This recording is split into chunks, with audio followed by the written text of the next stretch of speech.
মেঘার জীবনটাকে জাহান্নাম করে তোলার জন্য এবার ছদ্মবেশ ধারণ করে গাঙ্গুলি হাউসে ঢুকে পড়লো দেবলীনা। হ্যাঁ বন্ধুরা, ভিডিওটা লাইক দিয়ে দেখতে থাকুন। যে মুহূর্তে কিনা মেঘা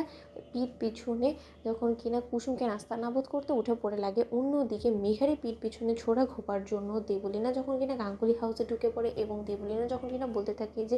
মেঘা ব্যানার্জি, তুমি জানো না যে তুমি কার সঙ্গে পাঙ্গা নিয়েছো, তুমি আমাকে ওদিকে মিথ্যে ভালো মানুষই এই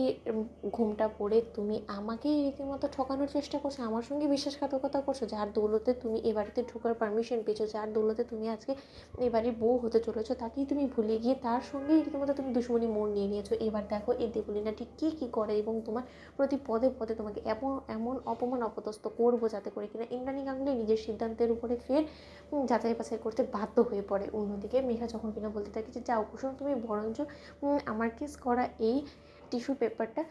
আয়ুষের কাছে দিয়ে এসো। ঠিক সেই সময় কুসুম যখন কিনা সেই টিস্যু পেপারটা দেওয়ার জন্য আয়ুষের ঘরে যায়, ঠিক তার আগ মুহূর্তে হঠাৎ করে সেই ঘুমটার আড়ালে সেই মহিলার সঙ্গে যখন কিনা কুসুমের গিয়ে ধাক্কা লাগে এবং সেই মুহূর্তে যখন কিনা দেবলীনার ফোনটা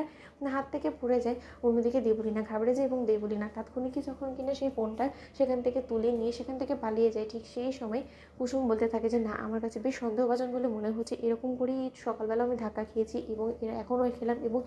এই মহিলাটা ঠিক কে, যেই কিনা এত বড় ঘোপটা টেনে এই গোটা বাড়ির মধ্যে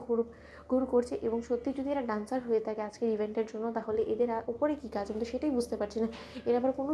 বদ উদ্দেশ্য বদ মতলব নিয়ে তো এখানে আসেনি। অন্যদিকে যখন কিনা আয়ুষের কাছে গিয়ে কুসুম সেই টিস্যু পেপারটা দিয়ে দেয়, ঠিক সেই মুহূর্তে আয়ুষের অবধি পৌঁছানোর আগে সেই টিস্যু পেপারের মধ্যে যখন কিনা রক্ত লাগিয়ে দেবলীনা আয়ুষের রুমে ফেলে রেখে সেখান থেকে চলে যায়। অন্যদিকে আয়ুষ ওয়াশরুম থেকে বেরোয়া মাত্র যখন সেই টিস্যু পেপারটা দেখতে পায় রক্ত মাখা, অন্যদিকে আয়ুষ চিৎকার করে ওঠে এবং বলতে থাকে যে সমস্ত কিছু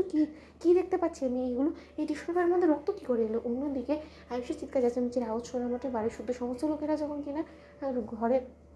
ছুটে যায় আয়ুষে, তখনই আয়ুষকে সমস্ত লোকেরা বলতে থাকে যে কী ব্যাপার আয়ুষ, কী হয়েছে, তুমি এমন করে চিৎকার চেঁচামেচি করলে, দেখে মনে হচ্ছে তুমি ভূত দেখে ফেলেছো। অন্যদিকে আয়ুষ বলতে থাকে যে মা, এই সমস্ত কিছু কি, আমার টিস্যু থেকে শুরু করে কাপড়ের মধ্যে অবধি রক্ত লাগিয়ে কেউ একজন দিয়ে গেছে, এই সমস্ত কিছু কে করছে। অন্যদিকে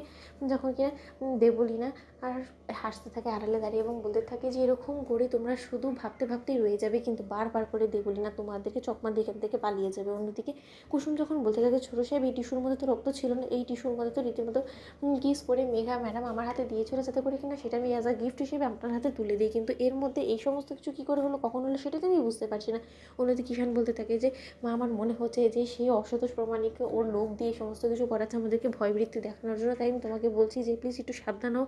এখনও সময় আছে, আমাদের অ্যাট এনি কজ কোনোভাবে রিস্ক নেওয়া যাবে না, কারণ আজকে ভিআইপি গেস্ট আসবে, তাদের মাঝখানে এরকম হলে অসম্ভব। তো বন্ধুরা, লাইক শেয়ার করে সাবস্ক্রাইব করো।